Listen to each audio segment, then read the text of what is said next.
शिव कथा का एक दिलचस्प भाग, शिव और सती की कथा। भगवान शिव की महिमा, उनके तप, धैर्य और प्रेम की कई कथाएं पुराणों में मिलती हैं। उनमें से एक विशेष कथा है भगवान शिव और माता सती की, जो प्रेम, त्याग और समर्पण का अनोखा उदाहरण है। पार्वती का जन्म और विवाह। पौराणिक कथाओं के अनुसार सती दक्ष प्रजापति की पुत्री थीं।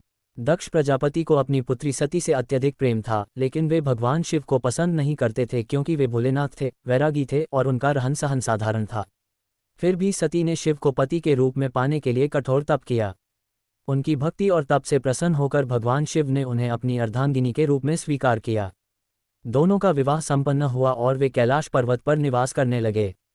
दक्ष यज्ञ और सती का आत्मदाह।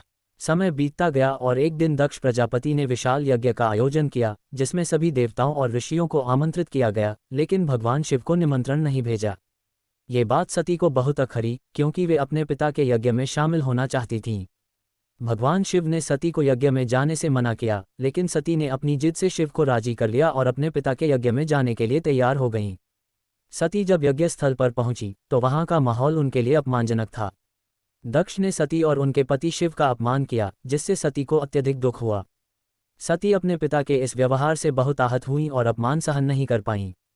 अपने पति का अपमान देखकर सती ने वहां अपने प्राण त्याग दिए और यज्ञ में आत्मदाह कर लिया। शिव का क्रोध और वीरभद्र का जन्म। सती के आत्मदाह के बाद भगवान शिव को इस घटना की सूचना मिली। ये सुनकर शिव अत्यधिक क्रोधित हो गए। उनके भीतर इतना प्रचंड क्रोध था कि उनकी जटाओं से वीरभद्र नामक शक्तिशाली योद्धा का जन्म हुआ। वीरभद्र को शिव ने दक्ष के यज्ञ को नष्ट करने का आदेश दिया।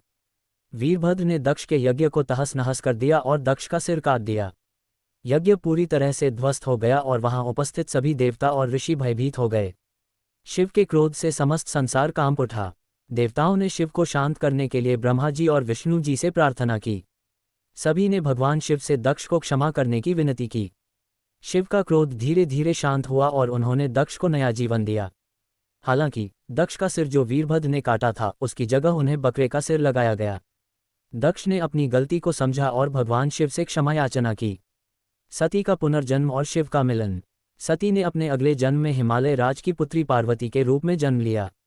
पार्वती के रूप में उन्होंने फिर से भगवान शिव को पति रूप में प्राप्त करने के लिए कठोर तपस्या की। पार्वती की भक्ति और तप से प्रसन्न होकर भगवान शिव ने उन्हें पुनः अपनी अर्धांगिनी के रूप में स्वीकार किया। दोनों का विवाह फिर से संपन्न हुआ और इस प्रकार शिव और पार्वती का मिलन हुआ। कथा का महत्व। शिव और सती की यह कथा प्रेम, समर्पण और त्याग की अद्वितीय मिसाल है। सती का शिव के प्रति अटूट प्रेम और शिव का सती के प्रति गहरा स्नेह इस कथा को अद्वितीय बनाते हैं।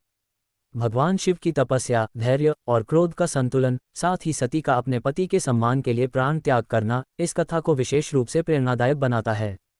ये कथा हमें ये सिखाती है कि प्रेम और समर्पण में शक्ति होती है। शिव का प्रेम उनके धैर्य, समर्पण और कर्तव्य में प्रकट होता है, जबकि सती का प्रेम उनके त्याग में दिखाई देता है। ये कथा भक्तों को प्रेरित करती है कि चाहे कितनी भी कठिनाइयां आएं, सच्चा प्रेम और भक्ति कभी हार नहीं मानते।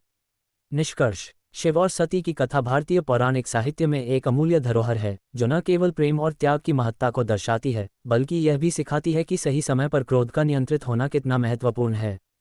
शिव का चरित्र हमें दिखाता है कि सच्चा योगी वही है जो अपने जीवन में प्रेम, त्याग और क्रोध के बीच संतुलन बनाए रखता है।